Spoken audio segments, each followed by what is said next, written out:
Bonjour à toutes et à tous, on est toujours au sommet des Jeux 2026, l'événement dans lequel on vous présente la rentrée du jeu de société, les jeux qui arrivent, qui commencent à arriver en nombre, parce qu'Aline, il y a plein de jeux là-haut qu'on découvre pour la première fois, qui vont être présents, auxquels vous allez jouer, qui vont faire l'actualité pendant les semaines qui viennent.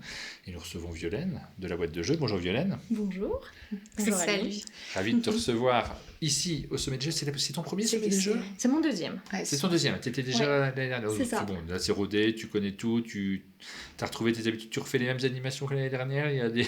Non, cette année, juste je joue à mes jeux, à des protos et c'est tout. Je profite un petit peu. Et voilà, je suis là. Vous avez pris des protos de la boîte de jeux que vous faites tourner, que vous commencez à montrer en avant-première. C'est ça. Ouais, il y a ça. C'est important parce que c'est l'occasion aussi. C'est incroyable, mais il y a pas mal d'acteurs qui vont en parler derrière. Il y a pas mal de personnes qui ont des chaînes YouTube ou alors des sites qui, de ce fait, même des jurys de l'As d'Or qui sont présents. Il y en a quelques-uns, j'en compte 3. Non, 4. C'est qui le quatrième ?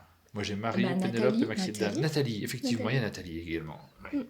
4. C'est déjà pas mal, 4 sur 9 qui peuvent découvrir les jeux dont on va parler, qui les découvrent dans des conditions qui sont quand même exceptionnelles, puisqu'on a le temps. On n'est pas pressé, on n'a pas un autre truc à faire, c'est pas un festival avec des stands à parcourir. Alors on n'arrive pas à tout faire parce qu'il y a tellement de jeux qu'on n'arrivera pas à tous les jouer, mais c'est vraiment un moment privilégié. Vous avez de l'actualité sur cette fin d'année. Tu nous as ramené quelques jeux qui sont juste derrière. J'ai ramené quelques jeux. Alors, si vous voulez, on va commencer dans l'ordre avec... J'ai pris mon petit sac. Avec Auréalis. Auréalis. Alors, la vidéo, elle est prête. On va pouvoir vous la diffuser. Tu étais venu, je sais plus, il y a un petit moment déjà. On était très en avance sur le tournage. J'avais des boîtes prêtes. Alors, du coup, on avait décidé de venir en avance. Parce qu'on avait tourné, si je me souviens bien, Crab versus Poulpe, qui est la vidéo est en ligne depuis longtemps maintenant, parce que le jeu est déjà sorti. Ouais, Aline aime beaucoup. Ouais. Ça fait partie de tes classiques. Mais je crois que j'aime beaucoup votre gamme de petites boîtes de jeux à deux. En fait, à chaque fois, ça me plaît, quoi. C'est malin et rapide, souvent. C'est qui la dame au milieu ? Violaine. On vous a présenté Violaine. Vraiment, on vous représente Violaine, apparemment. C'est comme si on recevait notre voisine, en fait. Parce que c'est la maison d'édition qui est la plus proche du chalet. Du coup, on vous reçoit quand même souvent la boîte de jeux. C'est comme si tu étais à la maison, en fait. C'est ça. Je suis à 2 heures, donc 2 heures c'est rien, et souvent on vient passer la nuit, donc on en profite. Parce qu'il y a la matinale, donc c'est vrai que c'était... Je crois, Benoît, quand il venait présenter les jeux, lui passait pas toujours la nuit à l'époque, jusqu'à ce qu'on fasse la matinale régulièrement, où là, du coup, ça vaut le coup, forcément, il y a ce format qui est quand même sympa. On vous montre la boîte d'Auréalis, donc c'est une petite boîte, elle va vous évoquer des choses, puisque, alors c'est des illustrations d'Alexandre Bonvalo, donc c'est pas ça qui va vous rappeler forcément, comment ça s'appelait, du vent, les tribus du vent. Les tribus du vent, c'était illustré par Vincent Dutré à l'époque, mais par contre c'est le même auteur. C'est ça. Joachim Thom. Et donc Auréalis, en fait, c'est quelque chose qu'on a annoncé l'année dernière en scoop. On avait dit que les tribus du vent 2 joueurs allaient arriver, et donc voilà, c'est Auréalis. Ça s'appelle pas les tribus du vent 2 joueurs parce qu'en fait, il y a seulement la mécanique principale qui est reprise, donc le fait de jouer avec les dos de cartes en jeu. Là, on a repris cette mécanique-là, mais tout le reste est complètement différent. On est vraiment sur une course. Donc, les 2 joueurs vont être des aventuriers. On n'est plus du tout dans le même thème. Ce sont des aventuriers. Ils vont essayer en fait de faire le plus de découvertes. Et le premier joueur qui a découvert 7 tuiles gagne la partie. Donc voilà, c'est... Donc, je peux on insiste vraiment dessus parce que ce côté-là, alors c'était rigolo, les tribus du vent, on avait des cartes dont on voyait, nous, on les pose devant nous sur des... pas des paravents, des paravents. Si on appelle ça, non, c'est pas... des paravents. Aidez-nous à trouver le nom. C'est des... Card holder, mais ça c'est en anglais. Porte-cartes. Non. Bah oui, c'est des porte-cartes, mais c'est pas le terme que je cherche. Il y a un nom. Support de cartes, moi j'appelle ça. Non, moi je ça non plus. Chevalet, c'est Mamie Zinzin, quel point. Merci Mamie Zinzin. Ça c'est pas une déformation d'illustrateur d'appeler tout un chevalet? Je sais pas. En tout cas, ce sont des chevalets, évidemment. Donc on posait les cartes dessus et nos adversaires voyaient la couleur des cartes. Alors pas forcément ce qu'il y avait dessus, mais la couleur des cartes. Et pas mal d'effets des cartes étaient déclenchés par le nombre de couleurs présentes autour de la table dans la même catégorie. Donc c'est super malin parce que c'est une façon de jouer auquel on n'était pas habitué. C'est ça qui est repris dans Auréalis, mais par contre tout le reste est différent. C'est ça. En fait, ce qui va se passer, c'est que vous allez pouvoir faire des effets de vos cartes en fonction des cartes en jeu. Donc là, par exemple, ça me dit que si moi, dans ma main, j'ai 2 cartes de type explorateur, des cartes jaunes, je vais pouvoir faire cet effet. Et en fait, certaines cartes vont avoir un meilleur effet s'il y a plus, si l'effet est plus fort. Ouais. Enfin, l'effet sera plus fort si la condition est plus forte. Donc là, ça me dit que si j'ai 2 cartes de ce type-là dans ma main, je vais faire l'effet du haut. Si j'ai 3 cartes de ce type-là dans ma main, je ferai un meilleur effet. Donc, il va falloir jouer au bon moment pour que les effets, en fait, qu'on va... Tu les optimises, ouais. Voilà, optimiser ces effets. C'est une super mécanique, vraiment. De temps en temps, il y a des mécaniques comme ça qui sortent du lot, qu'on retient particulièrement. Je ne sais pas si ça a si bien marché que ça, les Tribus du Vent. Mais... Si, ça a bien marché. Si, ça a été un beau succès. Ah oui. C'est pas le plus gros succès de la boîte de jeu, mais ça a été un des très beaux succès. Après, c'est son jeu, Joachim, donc c'est tout à fait compréhensible qu'il réutilise sa mécanique pour en faire autre chose. Je trouve que ça fonctionne très bien à 2 joueurs aussi, parce que ça change des choses. Quand on joue à 2, forcément, vous êtes concentré sur la personne qui est en face de vous, à prendre en compte les cartes qu'il a, et vous pouvez plus directement agir par rapport à votre adversaire. Et en plus, il y a des petits aspects courses. C'est ça. Et en fait, le dos de carte nous indique quel type d'action l'adversaire va pouvoir faire, parce qu'en fait, chaque type de carte est typé par rapport à une action précise. Les cartes rouges serviront toujours à acheter une nouvelle carte jungle qui permet du coup d'explorer de plus en plus de jungle. Donc en fait, je vois les cartes que mon adversaire a, donc je peux anticiper ses actions, même si je ne sais pas exactement quel effet il va pouvoir débloquer. Donc c'est vraiment un jeu tendu où il faut regarder vraiment le jeu de l'adversaire pour anticiper ses coups. Bon et beau jeu, les Tribus du Vent, nous dit Antarctique 95. C'est pas mal non plus en termes d'illustration, celui-ci. Regardez, on vous remonte la couverture de la boîte. Il y a tout un univers. J'adore, moi, les univers très... avec beaucoup de végétaux, qui font aventure quand même, malgré tout. Là, vraiment, ça fait très... j'explore la jungle amazonienne, je découvre une cité perdue. C'est exactement ça. C'est exactement ça, c'est une cité un peu non, mais je triche magique. Pas. C'est écrit. Je l'invente pas, mais j'adore ce thème. Dès que c'est un petit peu Indiana Jones, moi, ça me plaît tout de suite. C'est ça. J'ai pas joué depuis qu'on a tourné la vidéo, forcément je crois pas avoir le jeu. Non, donc les boîtes ça me fait envie de le revoir, me donne envie de ressortir le jeu et d'y jouer. Voilà, donc ça c'est le premier réaliste. Ouais. Ça sortira le 11 septembre, donc c'est le prochain sur la liste des sorties de la boîte de jeu. Hop. Comme ça ? Ouais, nickel, comme ça. Ensuite... N'oublie pas les chevalets. Tu veux dire les porte-cartes ? Non, les chevaliers. Et donc après, on va sur une boîte un tout petit peu plus grosse. Alors, celui-ci, on l'a vu passer quelques fois. Vous faites dans la grosse boîte, ça nous fait plaisir, parce qu'on a des éditeurs français qui se lancent dans des plus grosses boîtes malgré tout, malgré la période où on se dit le panier moyen a baissé. Le panier moyen exige un jeu tout petit qui tient dans la main. C'est pas le cas de celui-ci. On a un vrai gros jeu. On a un auteur qui a déjà fait du gros jeu, parce que c'est Mathieu Potvin. On le connaît, Mathieu Potvin, c'est lui qui avait fait notamment Titan, je crois. Oui, c'est exactement ça. C'est lui. Ouais. Et puis, est-ce que aussi pas l'Empire de César ? L'Empire de César également. Enfin, c'était moins grosse boîte de jeu. C'était pas une grosse boîte, mais je suis contente de l'avoir retenue.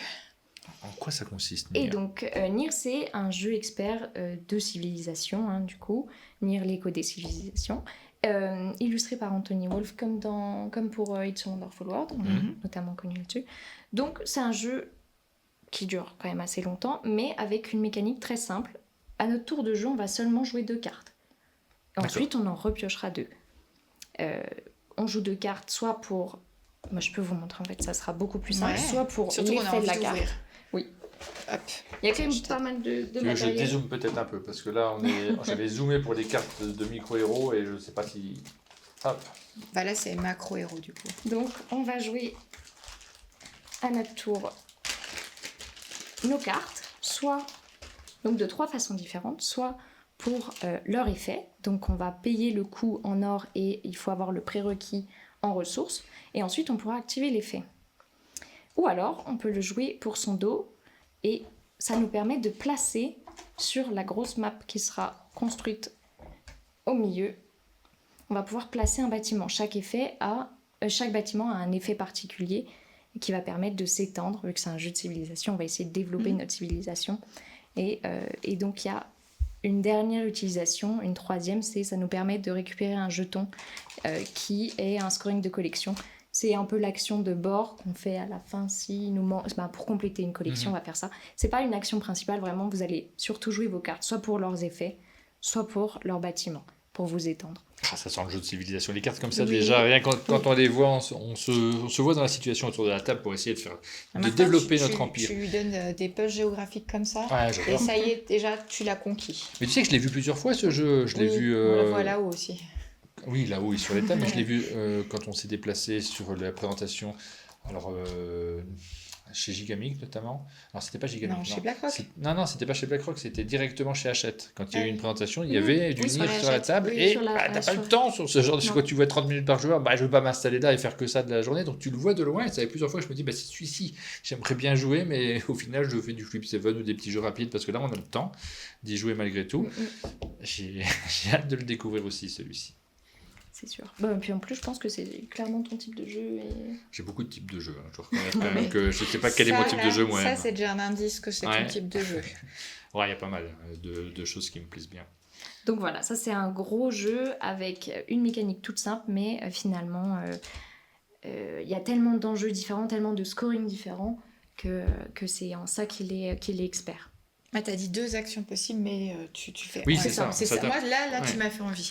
C'est vrai ? Ouais, oui, parce que la simplicité de la règle, mais la complexité de ta réflexion, c'est exactement ce que j'attends d'un jeu plus qu'initié. Après, il faudra quand même savoir ce que font chacune des cartes et quelles sont les pistes qui sont... C'est combien de temps d'explication ? Ça, c'est une vraie question qu'on peut poser sur ce type de jeu, parce que c'est ça qui fait la différence parfois quand même. C'est 30 minutes, à peu près, parce que du coup, en fait, donc on a 5 types de cartes qui correspondent aux 5 domaines. Donc je peux vous sortir le plateau joueur. Donc en fait, on va avoir les exploitations qui permettent de produire des ressources, donc de monter les jauges. Ah oui, pardon. C'est très lisible, ce plateau joueur.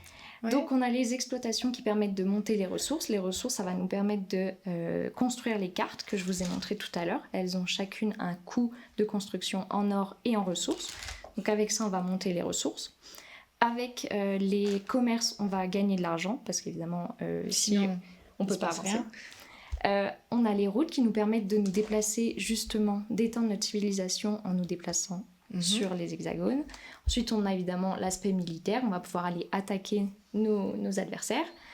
Et ensuite, l'aspect religieux qui va nous permettre de détruire donc, des bâtiments ici pour progresser plus rapidement dans les gros bonus. Ou alors reconstruire des bâtiments qui ont été détruits soit par un adversaire qui nous a attaqués, soit nous-mêmes quand on a détruit un bâtiment d'ici, on pourra le remettre sur la map pour étendre notre civilisation.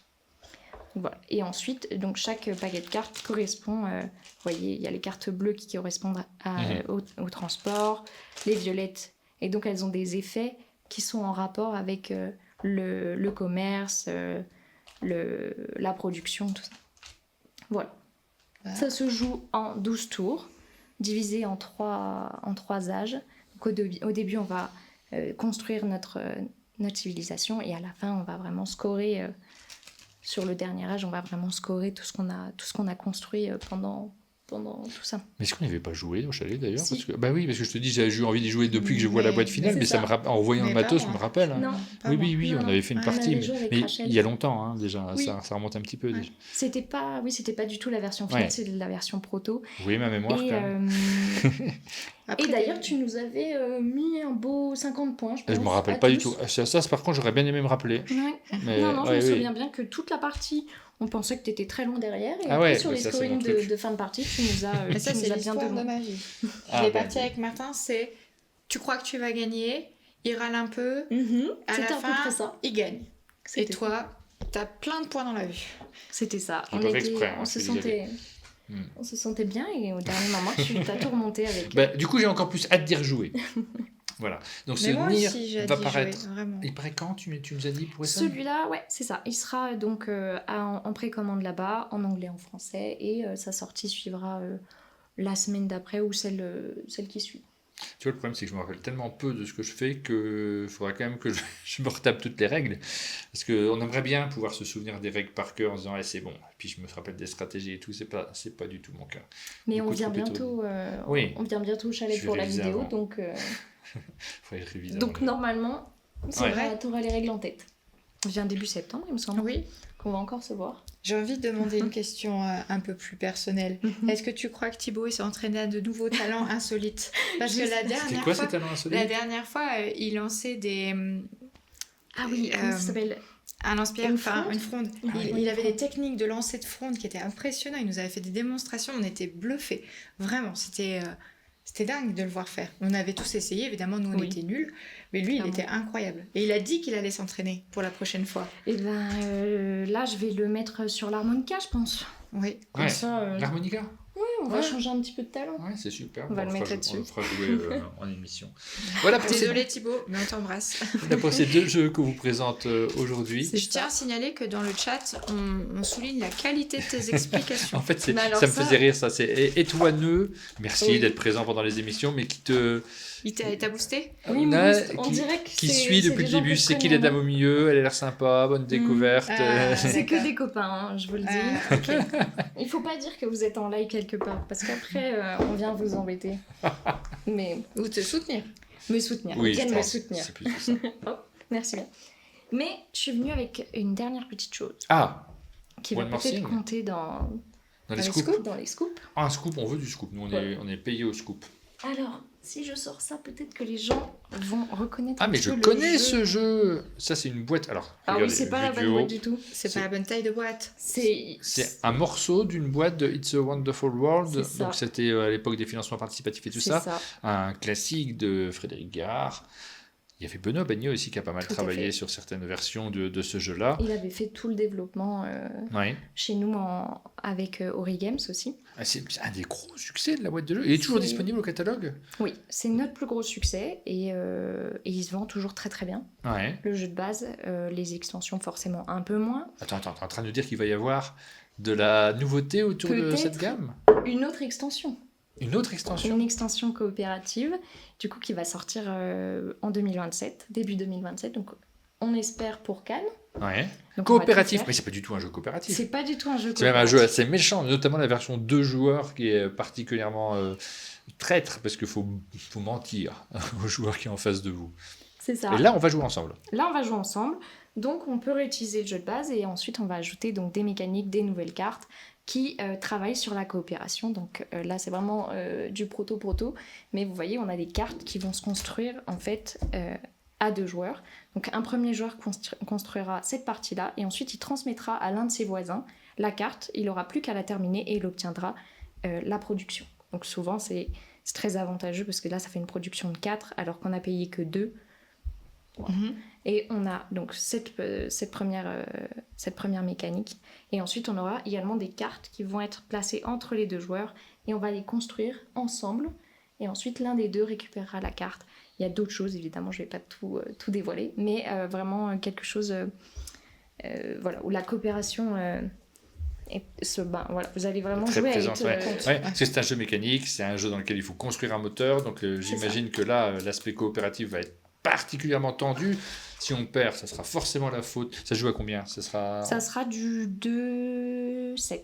2-7? Ah oui, Je m'attendais à du 2-4 non, maximum. Non, ça sera du 2-7 comme Corruption et Ascension. D'accord. Donc voilà, j'ai un petit peu montré, mais je ne montre pas plus. C'était du scoop. Vous avez le scoop de ce soir. Merci beaucoup, Violaine, pour cette présentation, pour ce scoop. Est-ce que ce ne serait pas le moment d'une question de star? Ah, mais si, bien sûr. Pas de stress, une star incroyable. Alors, ça ne sera pas Marie... Du sommet des jeux. Glandoudja, ce ne sera pas Céline Levert-Saint-Gétorix. Oui, c'est bon, on l'a passé. C'est parti. Quelle star va te poser une question?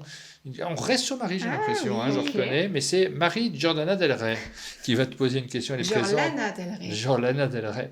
Elle va te poser, elle est présente ici pendant le sommet des jeux. Elle animera tous les soirs. Ah oui, bien sûr, c'est Marie Giordana Del Rey qui animera la soirée bingo. Tu crois que ce sera elle avec le micro et tout ça? Elle te pose la question, quel est l'ancien jeu que tu aimes toujours autant, un jeu qui date un peu et auquel tu es toujours attaché? Parce qu'on sait bien que Lana Del Rey, c'est une chanteuse un peu avec un look rétro, tu vois. Ah d'accord, j'ai eu peur. Un ancien jeu. Alors moi, je suis dans le monde du jeu depuis quand même pas très très longtemps. Ouais. Donc quel ancien jeu? Tu sais, les jeux sont jamais très très vieux. C'est pas un univers très ancien. Quel ancien jeu? C'est une bonne question. Ah. Moi, je cherche aussi. Je sais pas. Dans les vieux jeux, il y en a beaucoup que j'aime beaucoup, quand même. Dans les très très anciens. Ah oui, c'est...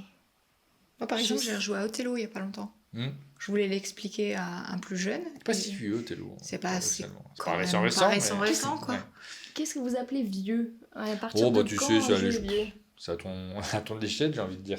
Parce que Puerto Rico, c'est déjà un vieux jeu, hein, je dirais. Parce que moi, je dirais It's a Wonderful World, mais parce que du coup, il a quand même quelques années. Ouais. Il a quand même 7 ans, et c'est vraiment le jeu... Que 7 ans j'ai l'impression qu'il je était crois plus ancien que plus. ça. Non, mais je te Non, crois. c'est peut-être bien 7, ouais. Non, c'est peut-être 10. Est-ce que c'est 2016? En fait, je suis plus sûre de moi. Donc peut-être qu'il a 10. Entre 7 et 10, on va dire.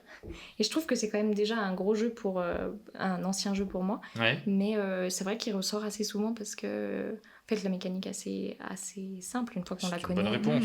Bah oui. Oui, puis comme ça, je place un petit peu It's a Wonderful World. Voilà, les gens vont pas te croire. Mais... Et pourtant. Merci beaucoup Violaine pour ces Ben, présentations, pour ces avant-goûts sur des jeux qui arriveront bientôt. Et donc, nouvelle extension pour It's a Wonderful World. On aura l'occasion de rechanter cette chanson-là au chalet, éventuellement, pour vous le présenter également. On fait une petite pause. Et Aline, quel est le prochain invité? C'est Florent de Gros Games. C'est bien Gros Games, tu me l'as annoncé 3 fois de suite. Mais c'est là, maintenant. C'est Gros Games qui arrive juste après pour vous présenter donc l'actualité. Et Céline. Il vient avec Céline. Gros Games, c'est l'éditeur. Florian et Céline qui seront là tous les deux. À tout de suite.